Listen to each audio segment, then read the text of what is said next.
Namo tassa bhagavato arahato sama sambuddhassa.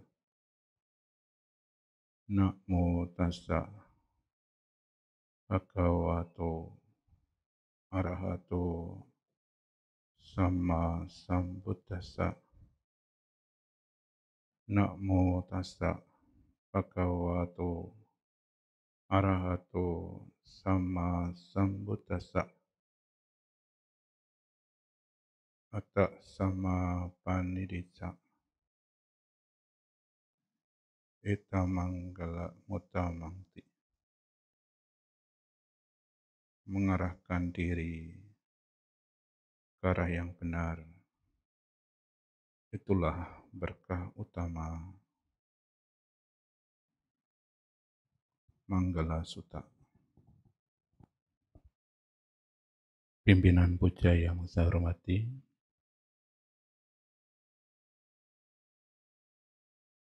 para upasaka upasika yang berbahagia,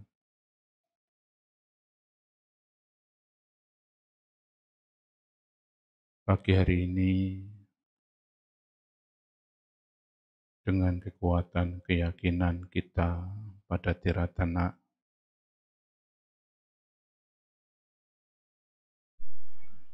dan juga kekuatan kebajikan yang kita lakukan, mengkondisikan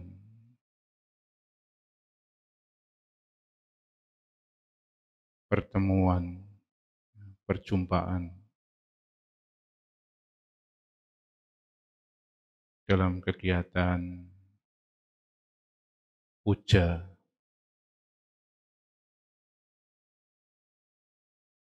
menyongsong Tri Suci Waisak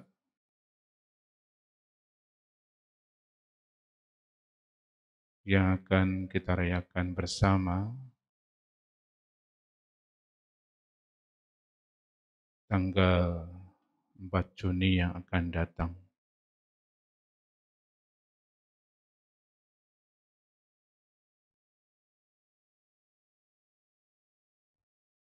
Apa yang dilakukan oleh para upasaka-upasika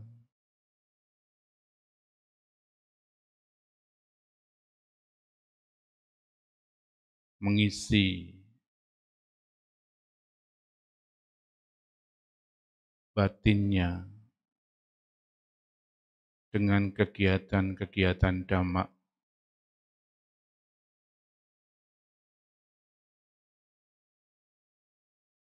sebelum Waisak tiba,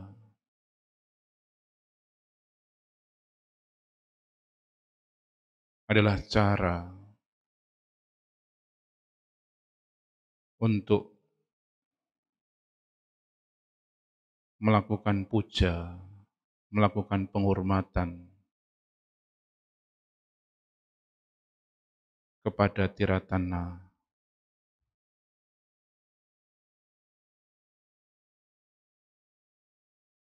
Guru Agung Buddha Gautama mengatakan, setelah kepergianku, Dhamma Vinaya inilah pengganti.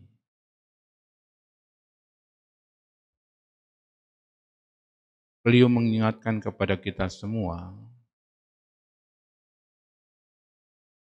bahwa penghormatan tertinggi, penghormatan yang patut untuk tata kita adalah ketika para siswa mau belajar dan praktek Dhamma.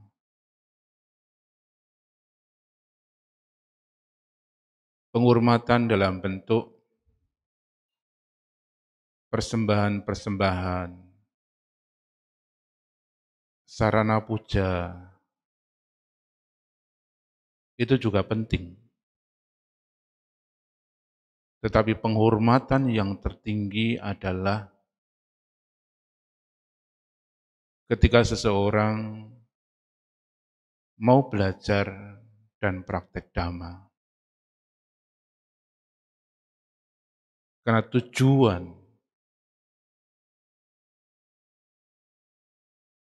tujuan kita sebagai umat Buddha, sebagai seorang Buddhis, adalah bagaimana kita memperbaiki diri kita sehingga ada perubahan-perubahan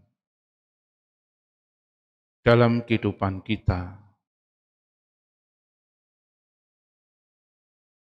Bukan sekedar menunjukkan simbol-simbol keagamaan, bukan sekedar menunjukkan identitas luar bahwa kita sebagai seorang Buddhis, bahwa kita sebagai umat Buddha.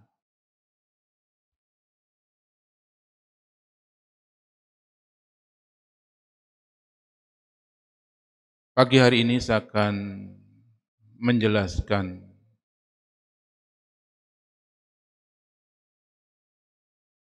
kaitannya dengan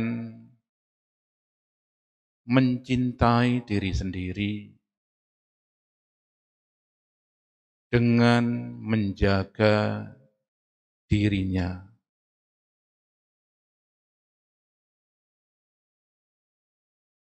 Ada satu dialog menarik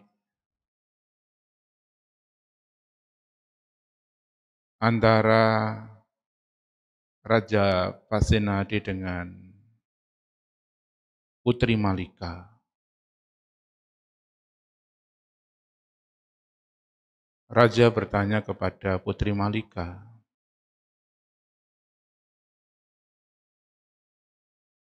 dalam kehidupan ini, siapakah yang sangat dicintai?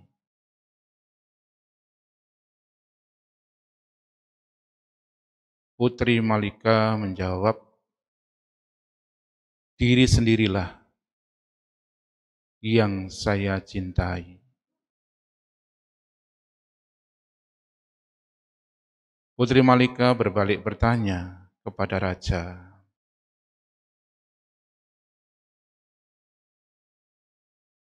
siapakah yang paling dicintai? Raja pun menjawab dengan jawaban yang sama. Diri sendirilah yang paling dicintai.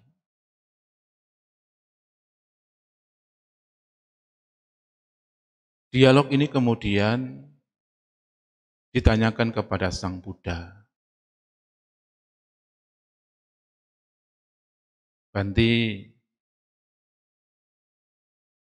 kami tadi dialog tentang siapa yang paling dicintai.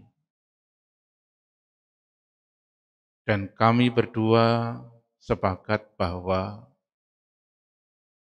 diri sendiri adalah yang paling dicintai.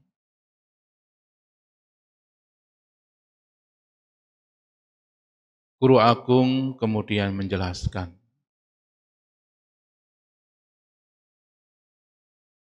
kenapa kita mencintai diri sendiri? Mungkin bagi mereka yang tidak memahami, ada yang terasa janggal, ada yang terasa aneh. Karena kata mencintai seringkali digunakan untuk objek yang lain. Mencintai orang tua, mencintai suami, mencintai istri, anak-anak, dan sebagainya. Dari penjelasan Guru Agung, Raja Pasenadi dan Putri Malika mulai mengerti, memahami bahwa mencintai diri sendiri artinya tidak membiarkan dirinya merosot, tidak membiarkan dirinya jatuh. Apa yang dimaksud dengan merosot? Apa yang dimaksud dengan jatuh? Yang dimaksud dengan merosot adalah tidak ada perkembangan yang lebih baik dalam perjalanan kehidupan kita sebagai manusia. Bukan hanya sekedar stagnan, tetapi mengalami kemerosotan. Jauh dari ajaran Guru Agung. Jauh dari nilai-nilai luhur dhamma.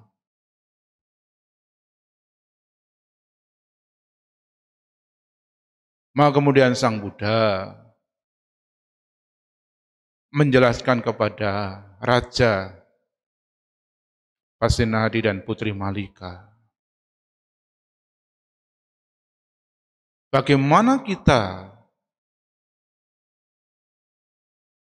agar bisa mencintai diri sendiri.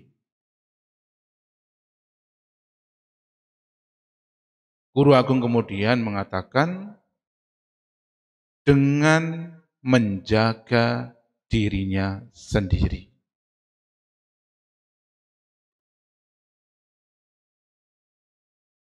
Kalau kita mau mencintai dirinya sendiri, kita harus menjaga diri kita. Kenapa diri kita harus dijaga? Seperti di awal tadi, supaya tidak merosot, supaya tidak jatuh.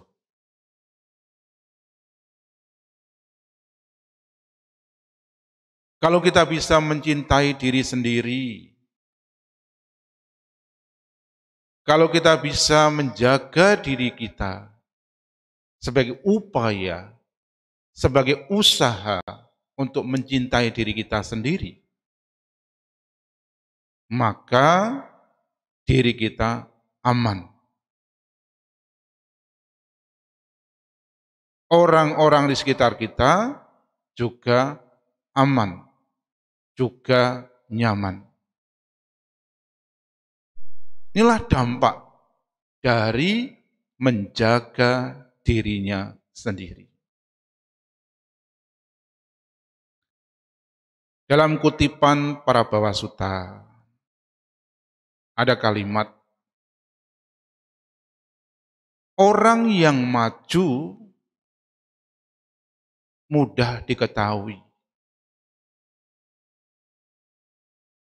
Orang yang merosot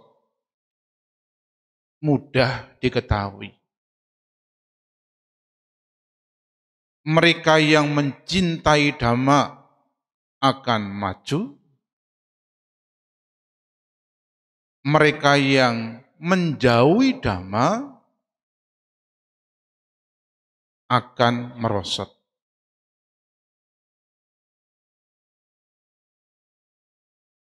Jadi buat sekalian, orang maju, orang merosot itu mudah diketahui.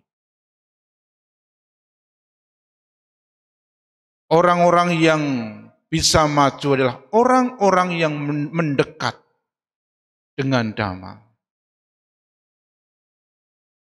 Orang-orang yang merosot, orang-orang yang jatuh, adalah orang-orang yang menjauhi dhamma. Ini ada dalam para Parabhava Sutta.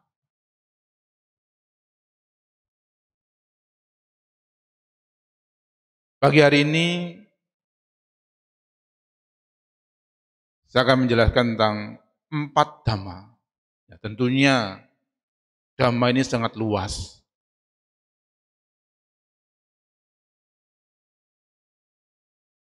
Dhamma ini banyak kelompok-kelompok dhamma yang bisa menjaga diri kita sebagai upaya untuk mencintai diri kita. 4 dhamma yang saya jelaskan ini akan membuat kita menjadi aman. Orang-orang di sekitar kita pun juga akan merasakan aman dan nyaman. 4 dhamma ini juga sebagai upaya untuk menjaga diri kita. Kaitannya dengan mencintai diri kita.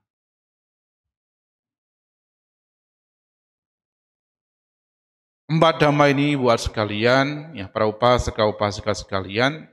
Yang pertama, mungkin sudah sering mendengar dan sering melakukan. Tetapi saya menguatkan kembali, mengingatkan kembali supaya kita lebih semangat untuk mempraktekannya. Dhamma yang pertama adalah dana. Dana. Dana bagi bagian besar umat Buddha sudah sering didengar. Bahkan ketika puja bakti ada lagu Marilah Kita Berdana. Hanya saja ibu sekalian, masih ada sebagian yang tidak memahami atau belum memahami dengan benar apa itu dana.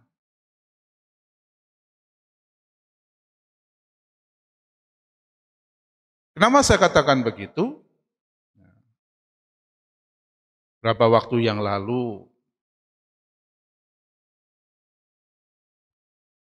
ada orang yang ngomong begini, Bante, hidup saya lagi sulit.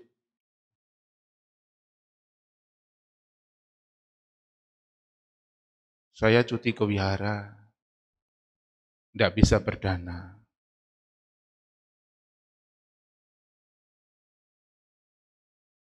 Artinya apa? Orang ini memahami dana, memahami kata dana, bahwa dana itu identik dengan materi. Jadi kalau tidak punya uang, tidak bisa praktek dana. Ini pemahaman yang keliru. Pemahaman yang salah. Karena sesungguhnya secara harafiah, dana itu adalah kerelaan. Kerelaan. Apa yang bisa kita relakan, apa yang bisa kita korbankan,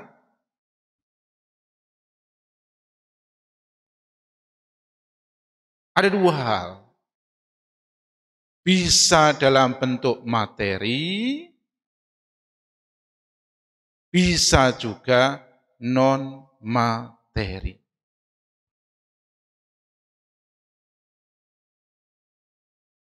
Dalam bentuk materi,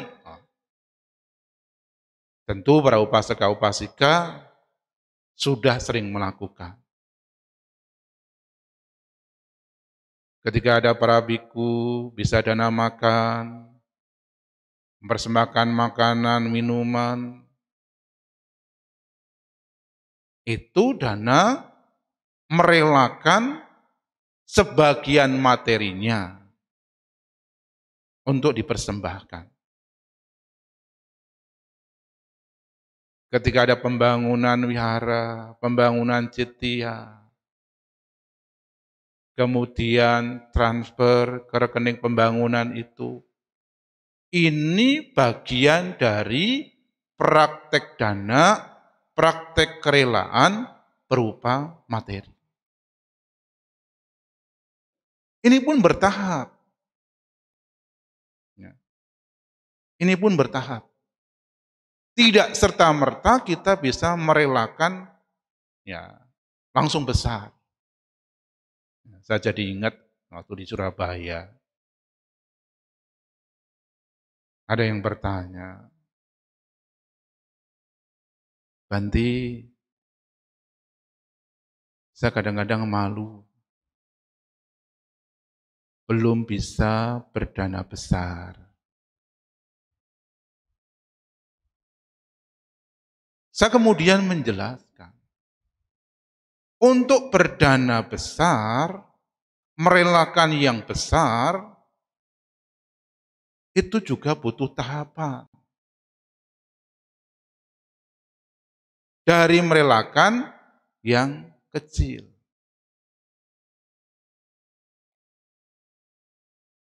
Dari yang kecil-kecil itulah kemudian kita bisa merelakan yang besar. Karena sesungguhnya kerelaan itu kan satu kaitannya dengan satu kebiasaan. Mungkin ya kalau kita pada awalnya dulu dana 5.000 itu sulit. Kenapa? Karena belum terbiasa dana 5.000. Menganggap 5.000 itu besar sekali. Sulit sekali. Karena masih ada sifat kikir, sifat melekat. Tapi kemudian mau berdana 5.000, kemudian merasakan manfaatnya, mengulang kembali, kemudian berkali-kali mengulang 5.000, kok enak ya? Akhirnya tambah 10.000. Terus begitu, tahapannya begitu. Tidak sekonyong-konyong kita bisa merelakan yang besar. Kecuali kita sudah terbiasa. Kadang-kadang di masyarakat kita, praktek kerelaan ini kadang-kadang masih lirik kanan, lirik kiri.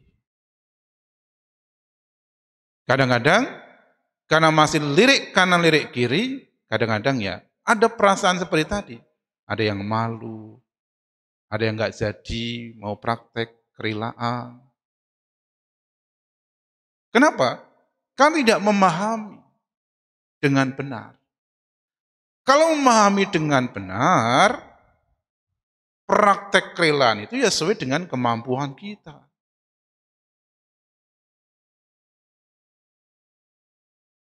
Kalau kita bisa mengukur kemampuan kita, kemudian membiasakan perlahan, secara bertahap, kerelaan itu juga akan berkualitas, bertambah berkualitas. Ini yang sifatnya materi. Bagaimana yang non materi? Oh tadi ada cerita, Penti saya lagi sulit, tidak punya uang, tidak bisa praktek dana. Bisa kok. Kalau kita punya kemauan. Waktunya banyak di rumah, punya waktu yang banyak. Bisa digunakan untuk apa? Bisa digunakan untuk praktek kerelaan. Datang ke wihara, merapikan wihara, membersihkan wihara, punya waktu. Punya tenaga, bisa untuk ngepel, bisa untuk nyapu. Artinya buat sekalian, tidak punya materi pun kita bisa praktek kerelaan. Menyediakan waktu kita, tenaga kita. Kalau kita punya ide, gagasan yang baik, bisa digunakan untuk membantu mereka yang butuh bantuan. Gagasan kita, ide kita. Jadi bisa. Saya jadi ingat waktu puasa di Salatiga di gunung.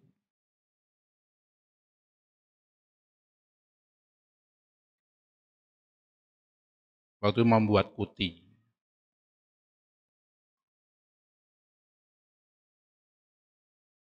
Orang-orang di sana, Bante, kami hanya bisa membantu tenaga.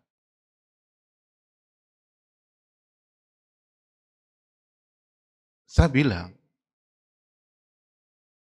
tenaga pun juga bagian dari sebuah praktek kerelaan.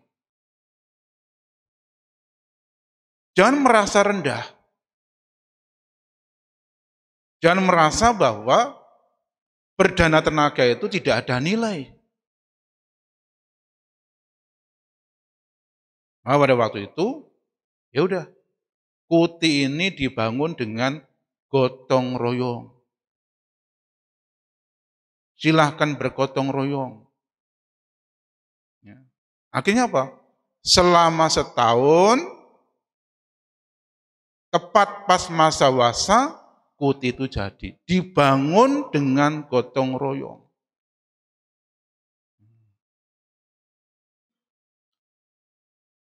Selama setahun. Bawa batu, bawa pasir, semen dari bawah ke kuti tersebut. Ya. Mungkin ada yang pernah ke sana. Kalau ada umat-umat yang ke sana, wah Bante bawa badan aja susah. Apalagi bawa pasir, bawa batu dari bawah. Ya. Ibu-ibu, bapak-bapak, anak-anak. Selama setahun. Jadi tenaga pun juga bisa digunakan untuk praktek dhamma, praktek dana, praktek kerelaan. Nah, kenapa kita praktek kerelaan? Apa hubungannya dengan menjaga diri kita? Ketika seseorang punya kerelaan, mau berkorban, tentu ibu sekalian akan mengurangi sifat kikir. Akan mengurangi kemelekatan. Ketika kita memiliki sesuatu, terkadang muncul yang namanya sifat kikir. Ini punyaku, ini milikku. Sehingga kita menjadi kikir, kita melekat. Sulit untuk melepas.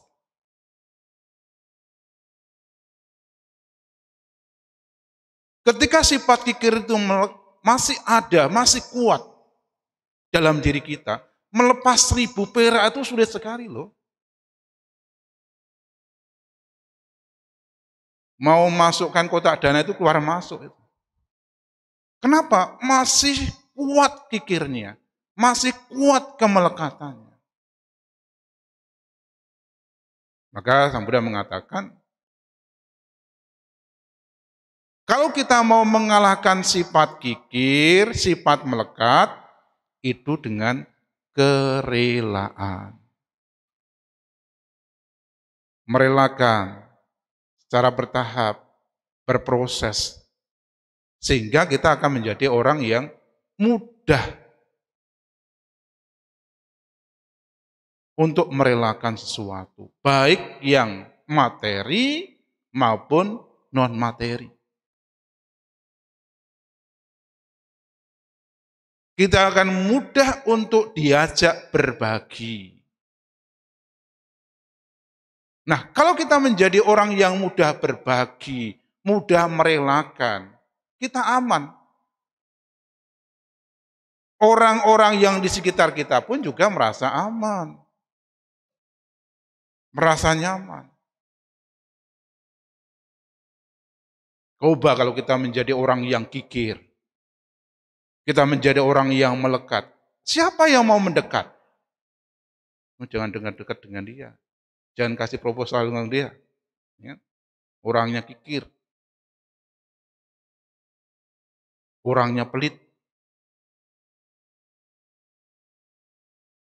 Jadi dana praktek kerelaan juga bagian dari upaya untuk menjaga diri kita.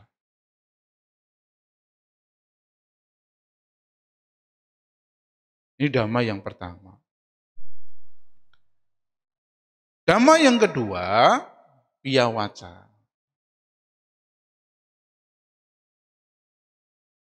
Apa itu piyawaca? Piyawaca berkaitan dengan ucapan.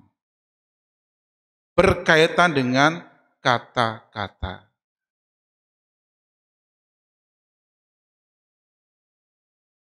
Dalam Manggala Sutta kan ada subhasita caiya waca. Ramah tamah dalam ucapan. Ramah tamah dalam ucapan. Para upasaka upasika, ucapan itu juga penting. Kata-kata itu juga harus diarahkan ke arah yang benar.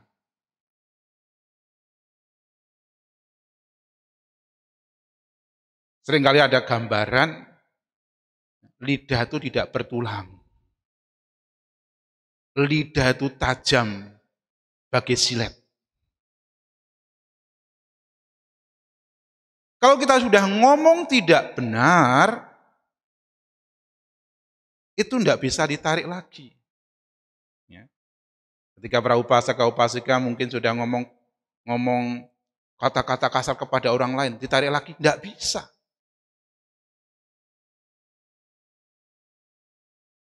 Oleh karena itu, ucapan kita, kata-kata kita juga harus diarahkan. Hendaknya kalau kita berkata-kata, kita berucap, didasari dengan cinta kasih. Kalau kita ngomong, bicara dengan orang, dasarnya adalah cinta kasih, maka kata-kata itu tidak akan menyakitkan. Tidak akan melukai orang lain. Kalau kita bicara, kita ngomong, hendaknya juga kata-kata yang benar. Ya, bukan kata-kata hoax. Ya. Sekarang ini kan di media massa itu banyak kata-kata hoax. Ya. Kata-kata yang tidak tepat, ya, tidak benar. Itu juga ya, akan melukai pihak lain. Kemudian kalau kita ngomong, kita bicara, hendaknya juga bukan kebohongan, bukan penipuan. Kalau kita menipu orang lain, membohongi orang lain,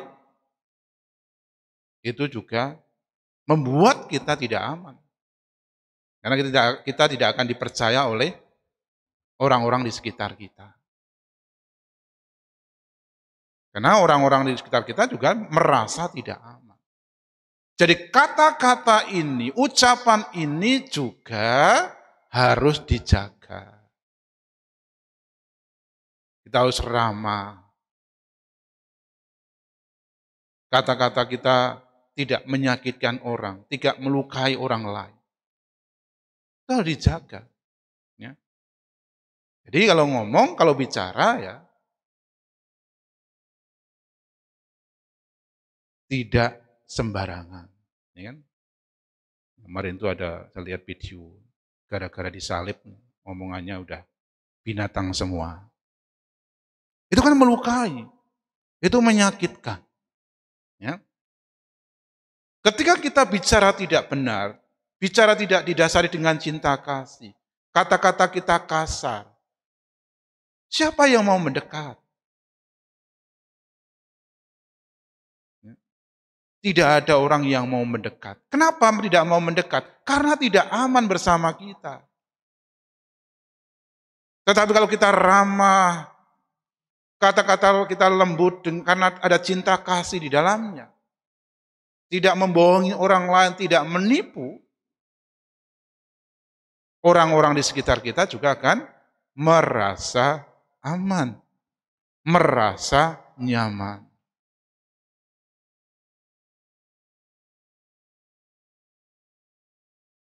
Mana ada satu cerita. Orang ini ceritanya sebelum kenal Dhamma,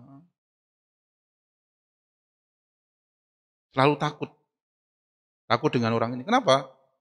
Wah, kalau marah luar biasa. Kata-katanya menyakitkan. Bahkan dia bilang sama saya, tidak ada kerabat yang mau mendekat. Takut. Tapi udah mengenal Dhamma, udah kurang lebih 6 bulan kayaknya. 6 bulan, 7 bulan lah. Udah mengenal Dhamma,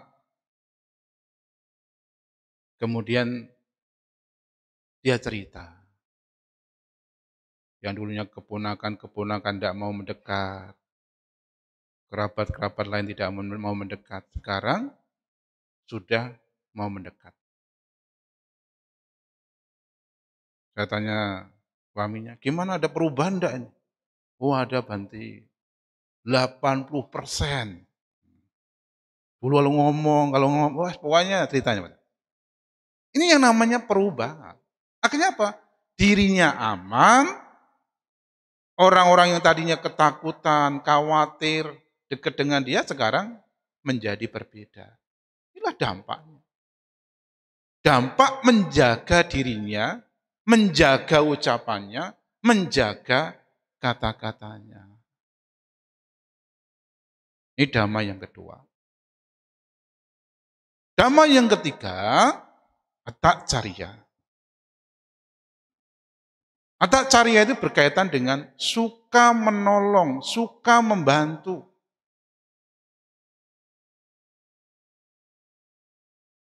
Jadi atak cariya ini adalah praktek menolong, praktek membantu, Ibu sekalian. Kalau ada orang kesulitan, kita bantu. Kesulitannya apa? Cari solusinya. Jangan kita, ya kadang-kadang umat Buddha ini sok ngerti karma. Karma masing-masing. Terimalah karmanya. Bukan begitu. Ya kan? Memang setiap orang memiliki karma masing-masing.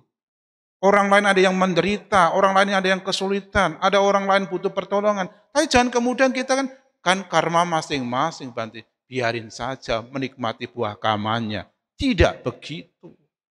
Itu bukan seorang Buddhis. Ada atacariya. Atacariya adalah praktek membantu, praktek menolong. Justru ketika ada orang lain kesulitan, orang lain butuh pertolongan, orang lain butuh bantuan, itu peluang, itu kesempatan untuk praktek atacariya. Bantulah mereka, tolong mereka. Tentu sesuai dengan kemampuan kita.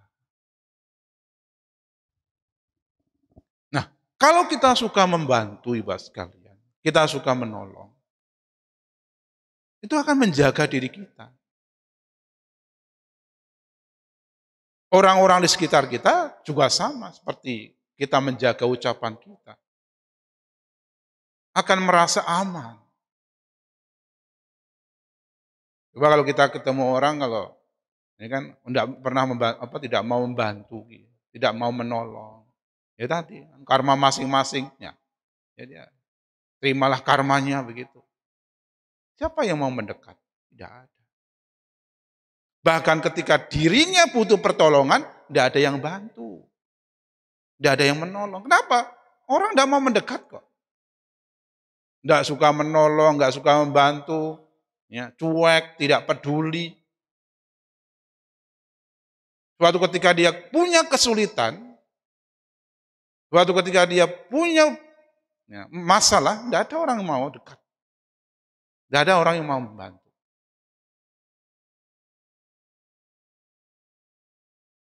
Maka praktek atacaria ini juga bagian dari menjaga diri kita. Upaya untuk mencintai diri kita dengan suka menolong, suka membantu. Kita ini kan bermasyarakat, ya. Hidup bermasyarakat. Tentunya di tengah-tengah masyarakat kita ada orang-orang yang hidupnya mengalami kesusahan, mengalami kesulitan, membutuhkan dukungan, membutuhkan pertolongan. Kita bantu mereka. Ya. Jadi intinya kita melakukan pelayanan. Kemarin malam saya baru bincang-bincang. Ganti di lingkungan kita ini kok, ya, dia maksud lingkungan Buddhis itu, kok kurang gercep ya dalam pelayanan. Ketika ada orang sakit, ketika ada orang-orang yang mungkin lama tidak ke wihara, kalau tetangga kita kok gercep banget gitu loh. Ya siapa yang sakit, ayo kita tengok gitu kan. Ayo kita kunjungan. Saya bilang, sesungguhnya Guru Agung itu udah memberikan contoh. Beliau 45 tahun membabarkan dhamma. Itu kan contoh pelayanan yang luar biasa. Ada keteladanan. Beliau mengajarkan tentang metta, cinta kasih, tentang kerelaan, tentang atacaria. Ini kan bagian dari pelayanan. Praktek pelayanan. Jadi mengunjungi orang sakit, ya, harus ada kunjungan berkala. Supaya mereka juga, oh iya ternyata di lingkungan itu bukan hanya belajar-belajar, tetapi juga ada praktek. Kalau ukurnya itu kan sebenarnya perubahan. Kayak kemarin ada, Bante saya pengetahuan dhammanya sedikit, belum banyak. Tidak masalah. Pengetahuan dhamma sedikit tetapi dipraktekkan lebih baik daripada pengetahuan yang banyak, prakteknya tidak ada. Sedikit pun tidak praktek. Dan syair Dhammapada itu ada. Ribuan syair yang dihafal tetapi tidak dipraktekkan, lebih baik satu syair hafal tetapi dipraktekkan. Kenapa? Karena dengan praktek ada perubahan. Pengetahuannya banyak dari praktekkan tidak ada perubahan, justru jadi ego. Merasa pengetahuannya banyak. Merasa, oh saya pandai abhidhamma, saya pandai bisa banyak sutta yang saya kenal. Itu bukan jaminan untuk perubahan. Jaminan dari perubahan itu kan pariyati, pati-pati, belajar dan praktek. Harus seimbang. Ini kaitan dengan pelayanan. Jadi termasuk Atthasarya. Yang terakhir, Samanatata. Apa itu Samanatata? Samanatata adalah tidak sombong, tidak angkuh.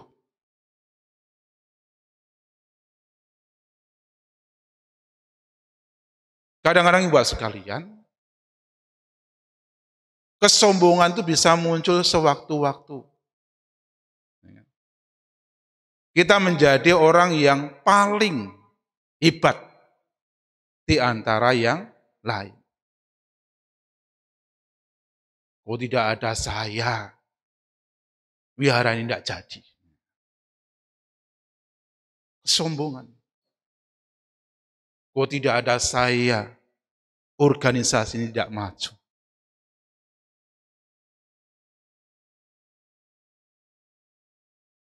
Baru mencapai tingkat meditasi yang baru sedikit pencapaian aja kadang-kadang, wah, Anda belum mencapai. Saya sudah mencapai. Pada ibu sekalian, Dhamma ini justru untuk mengurangi kesombongan, mengurangi keangkuhan. Samanatata. Guru Agung mengatakan, kesombongan, keangkuhan itu awal kehancuran. Anda hari ini mungkin orang yang paling hebat. Tetapi suatu ketika, Anda gambaran roda ini berputar. Ketika Anda di titik rendah, bisa enggak ngomong, saya paling hebat? Tidak bisa. Mungkin pengetahuan dhammanya lebih tinggi di antara yang lain, bukan untuk kesombongan, tetapi untuk dipraktekkan. Pencapaian-pencapaian apapun adalah sebuah proses di mana setiap orang itu berbeda. Kalau kita mencapai kesuksesan, ya kita syukuri. Santuti. Bukan untuk keangkuhan. Bukan untuk kesombongan. Ingat, Dhamma untuk menurunkan kesombongan, untuk menurunkan keangkuhan, bukan untuk memunculkan kesombongan, keangkuhan. Berprakteklah, bersikaplah rendah hati. Ketika kita mendapatkan pencapaian apapun, pencapaian kekayaan, mendapatkan gelar, ya, punya pengetahuan banyak, mendapatkan rezeki yang melimpah, dan sebagainya. Pencapaian-pencapaian itu kan hanya sebuah proses yang mampir, yang sifatnya itu bertahan. Bisa aja suatu ketika kita ya, dalam titik rendah. Nah, ketika kita tidak angkuh, ketika kita tidak sombong, ada upaya untuk menurunkan keangkuhan, kesombongan itu, itulah praktek samanatata. Orang-orang di sekitar kita juga akan merasa aman. Coba kita menjadi orang sombong. Ada nggak orang yang mau mendekat? Nggak ada. Jauh-jauh. Jadi kesombongan itu bahaya sekali. Yang sudah mengatakan itu dasar kehancuran, awal kehancuran. Lah 4 dhamma, dari banyak dhamma yang dipaparkan oleh Sang Buddha. Untuk menjaga diri kita. Sebagai upaya untuk mencintai diri kita. Jadi yang dimaksud mencintai diri kita adalah tidak membiarkan kita jatuh. Tidak membiarkan kita merosot. Tetapi ada upaya untuk menjaga. Secara bertahap. Lalu mengatakan, pelan tapi pasti. Ketika ada kemauan, ada upaya, perubahan itu pasti. Perubahan itu pasti. Sedikit atau banyak, pasti ada perubahan. Nah, tolak ukur kita belajar dan praktek dhamma itu adalah perubahan itu.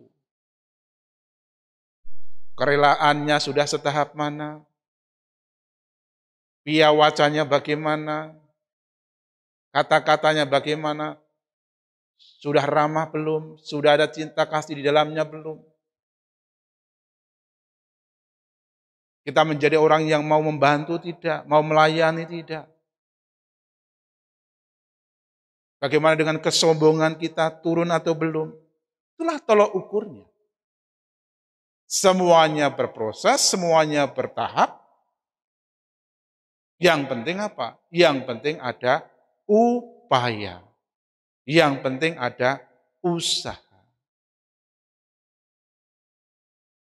Itulah cara kita menjaga diri kita sebagai upaya untuk mencintai diri kita. Arahkan diri kita ke arah yang benar. Kalau kita bisa mengarahkan diri kita ke arah yang benar, maka akan ada perubahan-perubahan dalam kehidupan kita. Kalau kita bisa mengarahkan diri kita ke arah yang benar, kalau setiap hari kita ngomong, setiap jam kita bisa mengarahkan diri ke arah yang benar, setiap jam itu pula kita akan berlimpah berkah. Manggala, atta sama panidija, eta manggala mutama. Kalau kita bisa mengarahkan diri kita ke arah yang benar, maka kita akan selalu membuat berkah. Kalau setiap detik, ya setiap detik. Kalau setiap menit, ya setiap menit. Ya. Menjelang Waisak itu ada upaya untuk, Bante saya mau meditasi setiap hari, menjelang Waisak selama 1 bulan, itu tekad. Mau atasilah, itu tekad. Mau berbuat baik, menolong orang setiap harinya, itu juga tekad. Itu sebagai upaya untuk mengarahkan diri kita ke arah yang benar. Ketika kita bisa mengupayakan diri kita ke arah yang benar, disitulah berkah akan dekat dengan kita. Semoga apa yang saya sampaikan ini bisa menjadi renungan buat kita semua sebagai upaya untuk menjaga diri kita kaitannya dengan mencintai diri kita. Semoga Tiratana melindungi kita semua, sampai sata bawaan terus kita. Semoga semua makhluk berbahagia.